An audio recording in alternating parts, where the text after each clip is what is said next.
Have you ever seen a kid playing calmly, only to bolt and do some stupid the second his parent looks away? That's what I got from Sanemi performing extreme acupuncture on Nezuko right before Kagaya joined the meeting. There are plenty more examples of such questionable behavior, and in combination with the ranks, which are practically meaningless, the subordination in the Demon Slayer Corps makes little to no sense. Hello comrade, my name is Bakis. Come, get yourself a beverage and sit down with me. We got basic structure to discuss. First things first, I totally get why Mr. Haven't Blinked since Musushito's administration had this type of reaction. Demons took everything from him, and did so in an exceptionally traumatizing way. His loving mother transformed into one, murdered his entire family minus one brother, and Sanemi, a teenager, was forced to battle her until sunrise, effectively killing his own mom. He didn't know about these people-eating monsters nor the way they work, so one can only guess how terrible he felt at the time. Kenya's understandable reaction didn't help either, which coupled with years of doing spoilers, meeting spoilers, and spoiling spoilers, made him hyperfixated on destroying demons more than any other slayer. But Shinazugawa did meet Kamado's siblings somewhere on the road again, where this interaction would have been 99.99% warranted. No. He was introduced to Nezuko under very specific conditions, plus he had time to think about it while making his way to the meetup place, which should have reduced the hot-headed element. Let's take a step back and look at the message delivered to the core members at Mount Natakumo. Restrain Tanjiro and Nezuko and bring them to the HQ. Other Hashiras might have gone some different given that they just needed to show up, yet Rengoku specifically saying there is no need for a trial implies that they were informed about the current state of affairs. A trial, by definition, suggests uncertainty on how to proceed, and this is where we get to the big question that bugs me regarding this whole ordeal. If the leader of the Corps himself is uncertain, who the fuck are you to make that call? Granted, they have a reasonable amount of authority thanks to their rank of a pillar. Probably the only rank that matters, honestly. Yet here, they're in no position to act so independently. On top of that, everyone present holds Ubuyashiki in the highest regard possible, so it makes zero sense why they straight up ignore his orders. Wait, Mahias, they were doing exactly what the trial entails by voicing their opinions instead of taking hasty actions. True, this is indeed what was happening until Sanemi showed up. Him stabbing Nezuko was completely out of line, which disrespected the master more than all the others combined. You see, Kagaya earned his respect through spoilers, and it's clear that the crackhead reveres him deeply, which was shown by his son changing his demeanor. Something doesn't add up here, since if you truly feel a certain way about someone, be it admiration, love, gratitude, it doesn't matter, you'd act accordingly with or without that person present.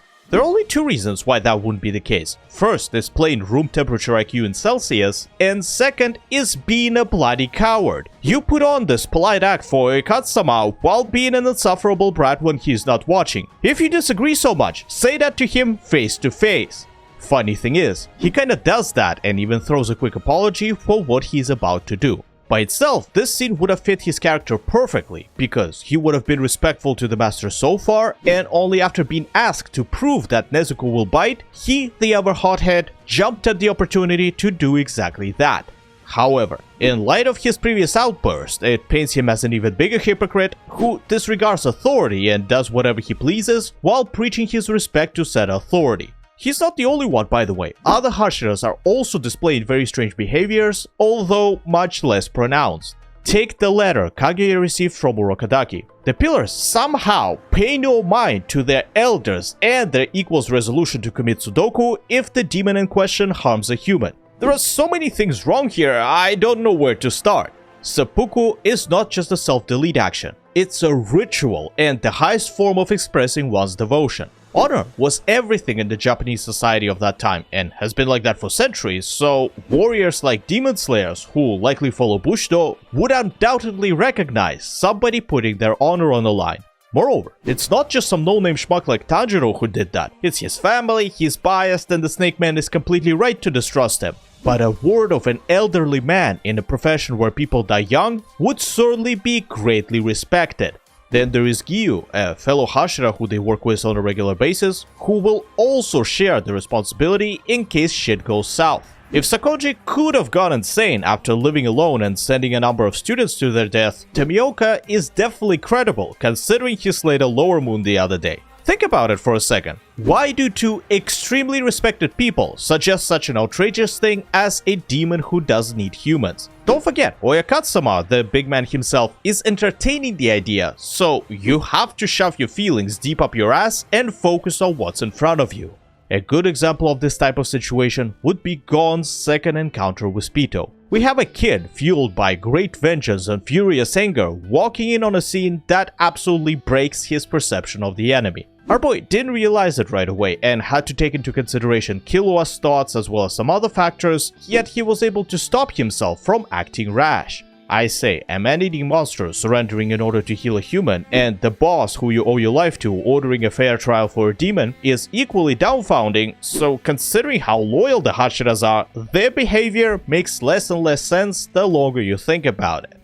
Before we get into other examples of these guys acting weird, let's tackle the issue of ranks in this establishment. Not only do they provide little benefit to the story, there is actually a scene that makes them detrimental. Firstly, not every rank is entirely useless. There are 12 of them in total, excluding non-slayer ranks like the Oyakatsama, which is strictly hereditary, and Kakushi, who aren't fighters. Starting with the Hashira, they're the most important ones within the core and the plot itself. You have to have some kind of benchmark for the protagonist to be compared to and grow towards, plus it's a standard for an anime organization to have a designated group of most accomplished individuals. Nothing wrong here. Captains, Espada, Kage, State Alchemists, S-rank mages, Yonko, there's so many examples, it's in almost every show. What's not everywhere though are 10 useless ranks that are mentioned like thrice throughout the whole narrative. When initially introduced at Mount Nodagumo and in the entertainment district. I was about to say they spent more time pronouncing the names of the ranks than actually doing something with them, but Inosuke definitely took more time explaining it. The problem here is that they just don't matter. Sure, you can say that Naruto did a similar thing with the MC technically being the lowest rank while outclassing most of the cast, yet at the very least, you could tell the difference between a genin, a chunin, and a jonin within the first few episodes. In the Demon Slayer though, we literally don't see a single example of what to expect from each rank, except for maybe Murata, who is a Kanoe, being able to survive better than his squad mates. That's about it. The only other person whose rank we know is Kanao, and she's an outlier as well, since there is a secondary classification for her. Tsuguko, the 12th rank I haven't mentioned yet. It's a pretty good distinction, no complaints here, a student of a current Hashira implying a greater level of competence. If I could adjust the system, I'd keep the Hashira, Tsuguko, and maybe 3 more ranks like Junior, Intermediate, and Senior. That sounds oddly familiar. Why? Oh god. Did I just do a Black Clover? No, I need to take a walk. I'll be right back. As for an example of the system being detrimental, we once more go back to Mount Nodagumo. You might not remember, but there was a Slayer who thought Rui would help him climb the corporate ladder. In a matter of speaking, he did go up as planned, although his death is not what I want to focus on. It's the fact that a Demon Slayer was aiming to get promoted in order to earn more money. I mean, their salary is certainly appealing, and if you want to know more, I recommend watching Meti's video on the matter. Sorry if I mispronounced the name. But, with almost every core member's backstory being filled with grief and deep-seated anger for demons, it's hard to believe that there are people who are in it for the money. It's not Chainsaw Man, where devils are a quote-unquote normal part of life. It's the opposite. Unless you're attacked by a demon or are born into a family of demon slayers, you don't become one. And in both of those cases, you're likely to experience some traumatic event that will move the monetary aspect of the job lower on the priority list. Continuing with the weird behavior of the higher-ups, we have the situation at the butterfly mansion. There is a video of mine from way back going into detail why Tengen acted the way he did, and the TLDR goes as follows. He gave an order to the girls to join him on a mission as a superior would to his subordinates within a militaristic organization. Tanjiro explained that the little one isn't a slayer, the other isn't a fighter, and offered to go with him instead. Uzue agreed, but since Aoi is technically a slayer and did disobey his command, he issued a disciplinary action in the form of a spank as opposed to a proper tribunal. That is more or less fine. The issue is that everyone present is in Shinobu's jurisdiction on the count that this is literally her house. I understand that she might not be available right now for a formal request of aid, yet where's your respect for a fellow Hashira, let alone cognitive capabilities to distinguish between a tiny apprentice nurse and a proper slayer? No wonder they have so many issues, especially with subordination, when respect is all talk and not actually shown. Look at how Obanai conversed with his comrade, who got severely injured in a triumphant battle against a strong demon. I should praise you or something. First upper moon slayed in generations, and this is how he congratulates the victor? What have you done to talk like that? Certainly not kill an upper rank. Who cares about where you got those scars? Everybody has the cross they bear in this organization, and it doesn't excuse your behavior. Like it or not, this environment in which the Slayers exist will cultivate a sense of unity and mutual respect, as everyone knows how hard the core members have it. Don't forget the time period. The samurai legacy is still strong with Japan, which would be especially true for warriors like Demon Slayers. I guarantee that they would have retained the traditions of their forefathers and followed Bushido, a code of honor that emphasizes virtues like loyalty, honor, and courage. I can't think of any example from history or even decent fiction where, after such a monumental achievement, somebody was so blatantly disrespected by their brothers in arms. It's just not going to happen, because that's not how these people work, and it brings me to the next major example of the Demon Slayer core incompetence, or, at the very least, a great flaw in their operations as a semi-military organization. Let me set the stage with this. When a sergeant tells a private to jump, the latter doesn't even ask how high, he just does it. Subordination is the fundamental part of any combat force, and an order is the law, which should be executed as stated in a timely fashion. It's not to be debated, doubted, or even thought of, only followed to completion, and everyone is expected to do so, regardless of their rank. Why do I bring this up? Because if a leader can't trust his most skilled, most valuable assets to follow a command, a dying wish practically, the organization is a fucking joke. I'm not talking about the fact that Hashiras have different strengths and weaknesses, or that Gyomei was the only reasonable pick for this task. It's the principle behind it. Others won't accept his decoy act. Huh? I must sound like a broken record, because again I bring up the olden days. Since time immemorial, self-sacrifice in the name of something good has been considered the most noble thing a person can do, and Japanese culture is no exception. If anything, it's probably more pronounced because of the above-mentioned life-ending honor-related customs and a few other historic examples. Hell, I'll just give you one. Tori Mototada, a samurai daimyo from the 16th century. This absolute gigachad with his squad of only 1800 men were defending Fushimi Castle besieged by an army 40,000 strong for 12 days, which allowed for the allied forces to gather up on counterattack, eventually winning the war, finally uniting Japan under a single ruler. The best part is that the defenders weren't cut off and could have escaped abandoning the castle, yet chose to stand till the bitter end because there are things more important than one's own life.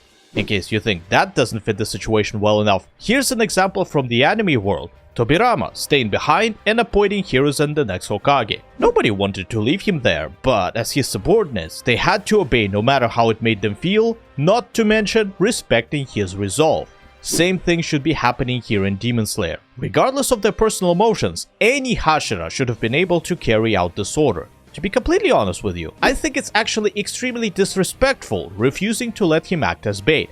Kagaya often expresses how his life is not as important as the Slayers or even civilians because he isn't the one fighting, and this is his opportunity to be on the front line, physically participating in the battle against their archenemy. What kind of sick, twisted person you have to be to deny him such an honorable death? Ubuyashiki might be frail, yet he definitely has a heart of a warrior, and it should be a privilege for any Slayer to help him bring this plan to fruition.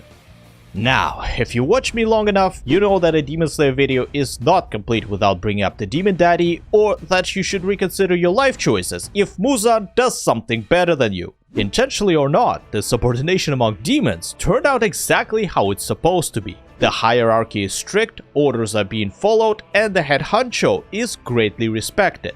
Compare the Upper Moon meeting with that of Hashiras. There are a few curious parallels, like the way everyone acts while the boss is away. Demons are much friendlier with each other and do indeed look like they've been working together for some time. They aren't putting up a front for their superiors and behave like they normally would, maintaining general courtesy nonetheless. The meeting itself went about as you'd expect, the big bad acting dismissively, spilling his subordinates' blood for extra evil points, and giving away tasks he'd like failed miserably. What I find interesting though, is that when Akaza hit Doma, Kokushibo didn't react until it happened twice. The reason for that is subordination. Muzan showed up right after the first strike, and it would have been inappropriate for him to take punitive actions while his superior was present. If Kibutsuji decides to discipline the basketball face himself, he'd do so. If not, the number one will do it later instead. Unlike Sanemi, who was disrupting the order while the master wasn't around, the First Moon chose to maintain it in his boss's absence. He wasn't cruel or mean about it, just sternly told Akaza that he was out of line and to be more respectful in the future.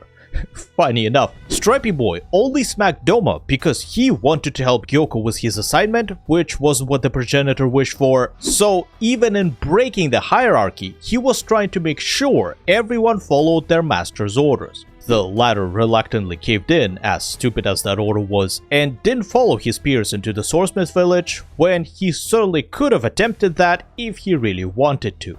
It's not all sunshine and rainbows though. Such a strict environment comes with much harsher punishments, and those who are argumentative or aren't performing will be sacked with extreme prejudice. Notice how the only demon who was spared turned out to be the most submissive? Didn't talk back, didn't make excuses, just said, "Well, it was a pleasure working for this company. Thank you for taking me on this life-changing journey."